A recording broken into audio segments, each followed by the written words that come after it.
Hello, ladies and gentlemen. I can explain. Honestly, I actually have a good bit of a headache today, so I'm not gonna be quite as loud as I normally am. Especially since that really aggravates my head. I just tried to make a video through my phone. The video was too long. So much for a short attempt at first. So basically, I'm gonna cut it down a lot, and I'm gonna basically just save a ton of stuff for basically a part two to this video that I'll probably do Thursday, as long as this headache isn't still an issue. Uh, Honestly, because my head is just killing me. I can't do a 4 hour live stream. I definitely can't do those bad crap bonkers voices. I just can't. I don't have it in me. So basically, what I'm gonna do is upload this video as kind of not really compensation, but just as something. Uh, Really quickly, the topic of the video is basically just what it sounds like. It's me kind of just venting my complex and love hate relationship with Digimon as a whole, but I'm basically just focused for this part. I'm going to be focusing primarily just on Digimon World games, and we'll go into the other videos on part two. Uh, Basically, for Digimon World games, the first thing I have to start with is that their very strength is also their biggest weakness. As hard as that is to understand, probably. Basically, Digimon World games have large focus on being a mass amounts of story. But their story writer, who's been charged of that part, honestly hasn't been doing a very good job of that ever, really. Like, Cyber Sleuth is the best we've gotten out of that whole deal when it comes to that specific stuff.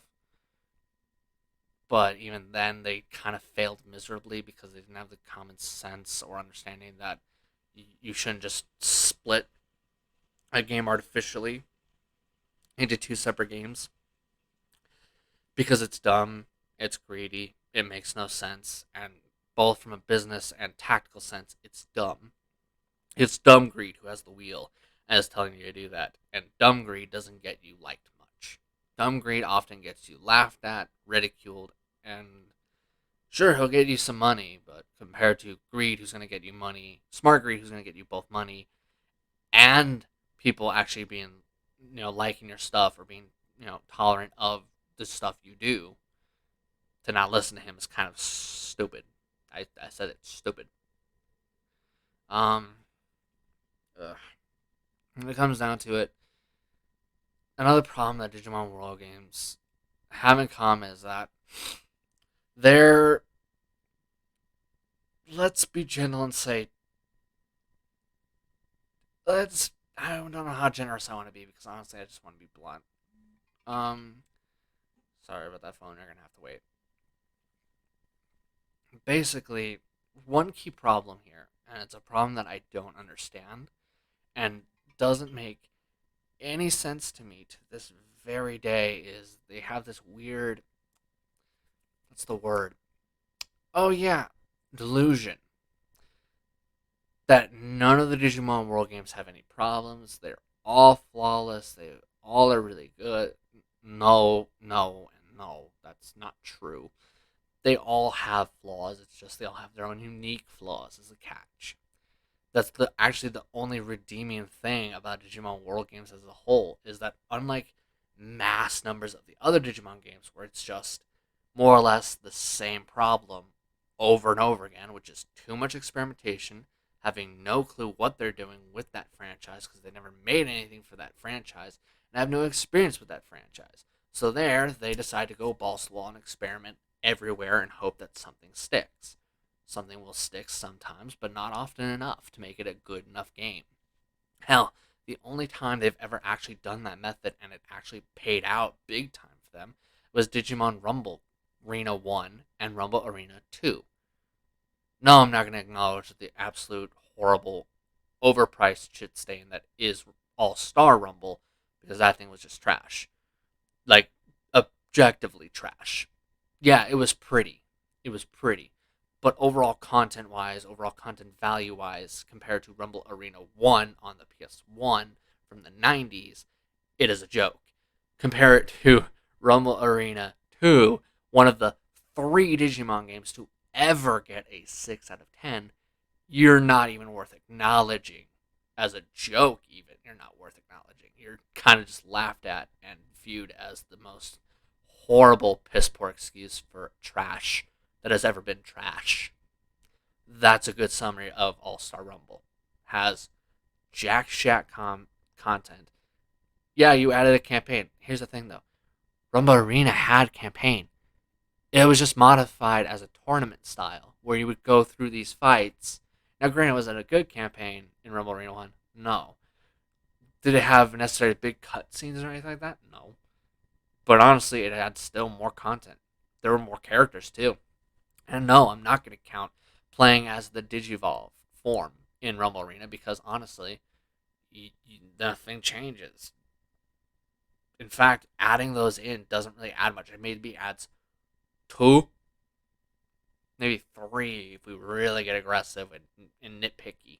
All right, you'll have 3 extra to your roster. Well, when your roster is an anemic 9 total Digimon, I want you to look at. Here we go. Rumble Arena 1. We have 6. 6 actually unique, as well as secret, all right, Digimon you can unlock by means certain conditions. Then you have the 1, you have 2, you have 3. No, really. That's 3 Digimon here, 3 Digimon here, 3 Digimon here. Same number. But the difference is that instead of having 3 Digimon that are basically digivolving into the same effing thing, alright? If I remember correctly, Agumon and Gabumon, if I remember right, they just turn into Omnimon, if I remember right. Well, now hopefully I'm misremembering. I hope. But I know for a fact there's at least bare minimum of 2 Digimon. Shout and stupid drill dog wolf thing. I'm forgetting it, the stupid thing's name from Fusion. The problem is much like with Fusion the show, which pretty much gutted the good things about Digivolution and DNA Digivolution from the prior seasons, from the prior Digimons. Kind of the same thing here. Why am I talking about this so much if I was supposed to be focused on Digimon World so much? Well, simple. It's borderline impossible to bring up the F up of over experimentation and lacking effort without having to bring up their biggest offenders. There's no choice. We kind of have to. There's no way to avoid it. If we're going to bring up how this whole thing is just flawed because they experiment too much with their side games, and even when they do experiment with any of their games, they don't put even half as much effort as is needed.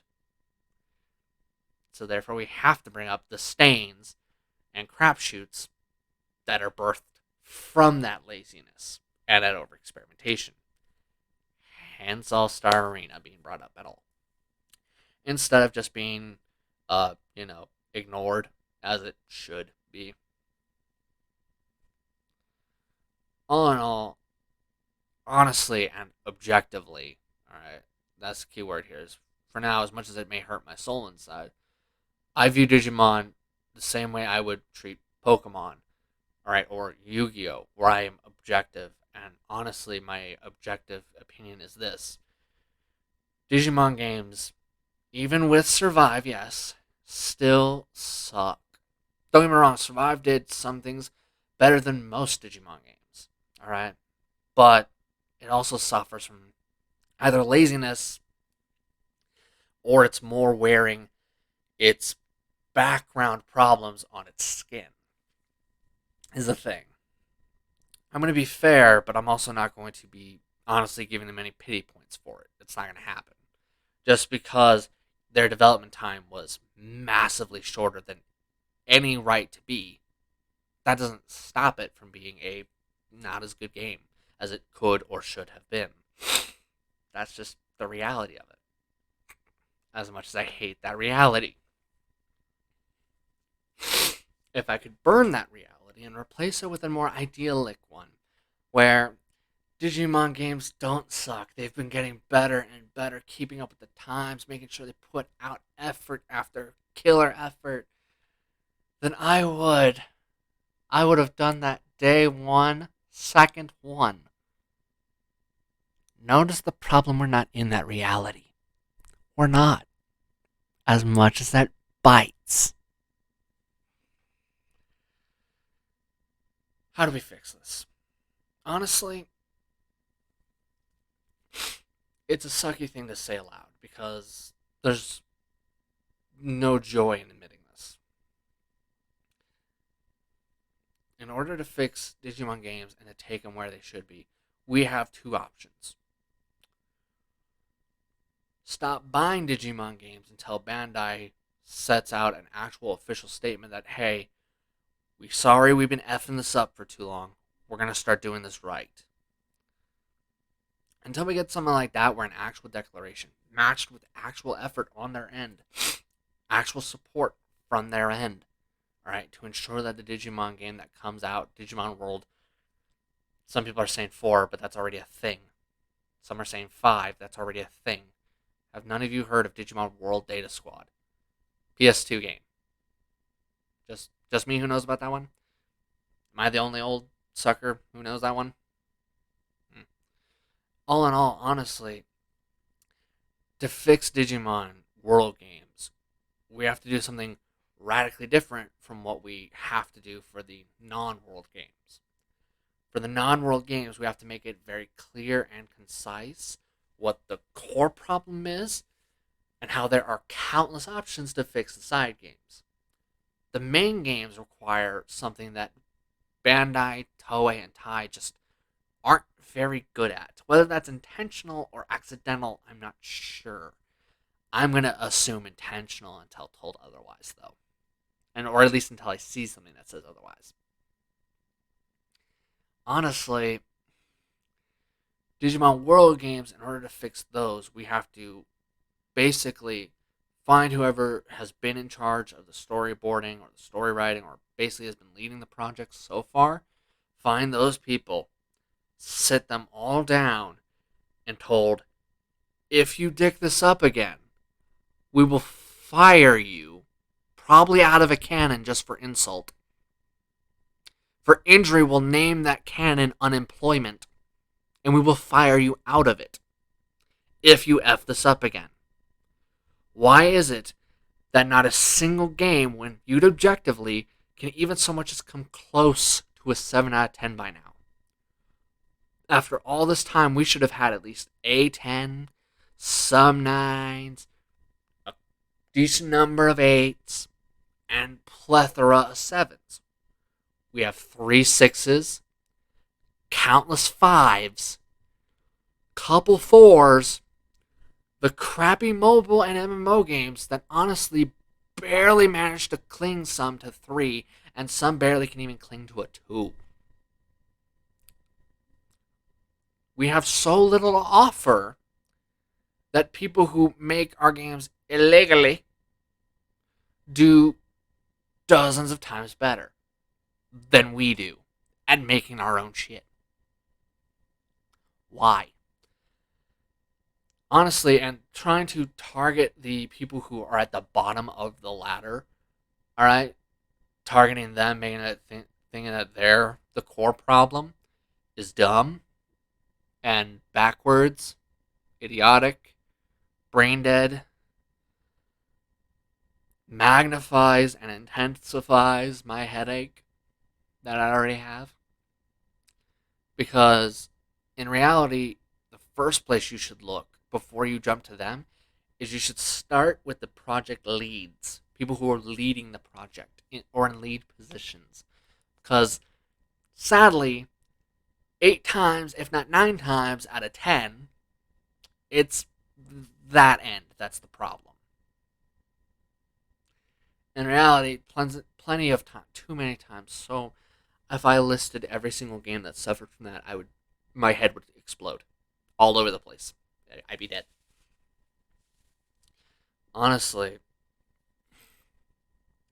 check those who are leading the project. Because more often than not, the real reason a project is suffering so bad is more often than not because someone in a lead position is making crap call after crap call after crap call and just kind of gutting, bastardizing, ruining, gutting, and cutting the project in the worst ways.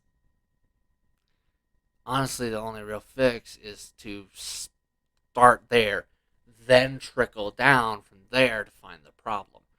Once you have found said problem, either A, sit them down and spell them out, don't F this up anymore, or skip to the part where you fire them. Because after 2 decades or more, I think 25 years now, hello, feeling old. Honestly, the only fix for Digimon World games is to find the core problem, deal with that core problem, then we can do the small fixes that can help this. Alright? If it isn't the head of Bandai saying, hey, put in as little effort as you possibly can, then you need to find who is Bandai. Because they're hurting your games bad. You could be making more money. No, really. You could be making more money. But the catch is, in order to do that, you need to find, if it ain't you, you need to find who is telling your game to be done at such a half-baked and half-assed effort. You need to find that person, and you need to either A, deal with them swiftly, or deal with them permanently, alright? And I mean, like, fire them. No, really. You need to have done that by now. Why you haven't, notice that you could be making more money, I'll never understand. From my knowledge, you companies are supposed to be greed incarnate. But it seems like more and more of you guys are listening to dumb greed who ain't going to make you half as much money and it's going to get people pissed at you, rather than smart greed who gets you money and people to like you. So this way they continue to buy yo shit. The fact I even have to say any of this is actually kind of borderline criminal and sad. Actually, I'm going to double down on the sad bit and criminal. Now, whether it's just foolishness, pride, ego, delusion, I don't really know anymore. And honestly, I'm not sure I even entirely want to know because at this rate, especially after Survive, honestly, what I've seen so far is more than likely Digimon's not going to get any better. I'd love to be wrong. I would pay to be wrong. Hell, if I did wind up wrong, I'd probably be the first person buying a Digimon game. Hell, I'd probably pre-order a Digimon game. I'd probably get a damn collector's edition of Digimon if it was released better than it's been for the past 25 plus years. Until then, I can't jump into Digimon the way I wanted to as a kid, or the way I wanted to now, even. Maybe someday, but honestly, it has to be worked for that. You have to put in work. Good games and games that are worth picking up blindly are becoming kind of well, a unicorn in a suede suit. It's not enough to be damn near impossible, if not impossible. Now it has to be beyond impossible and extra impossible on the top. That's kind of where Digimon stands as a franchise. It sucks. And it even more sucks, like I said, that this headache is basically throbbing away even now, even as I'm trying to keep quiet enough to not basically trigger it. Oh Lord. Yeah, hopefully next week there will be live stream. I hope. Yeah, there should be. Uh, all in all, part 2 will be out this Thursday so long as I don't have a headache again. Hopefully I won't. No clue what caused this one. It's just out of nowhere, kind of just got a headache which sucked. Um, so much so that it's actually kept me up all night until like almost 8. Then woke up at 8. Now I'm gonna go see if I can try and find something for my head. Hopefully, I can find something for my head. I will see you all on Thursday for the rest of this opinion video, and I will see you on Monday for live stream. Hopefully, this will just tide you over long enough for those two things to pop off. I hope you guys managed to laugh at my headache, laugh at how stupid I look with sunglasses and a hoodie up as I'm trying to record because I don't want my headache to be worse as I record. Hopefully, maybe get a laugh out of me attempting to make a short video on my phone and failing miserably to do that. Hopefully, you guys will stop by. See ya. Oh, and somehow, through some black magic voodoo, I managed to gain another subscriber. I think yesterday. Or was that the day I was in such disbelief that I got another subscriber? Probably was the day before, but the disbelief took a while to kick out. To that new subscriber, hopefully you managed to get a kick out of things. Hope those who have been subscribed had a good time along with the new. Now I need to go and drug up. See ya.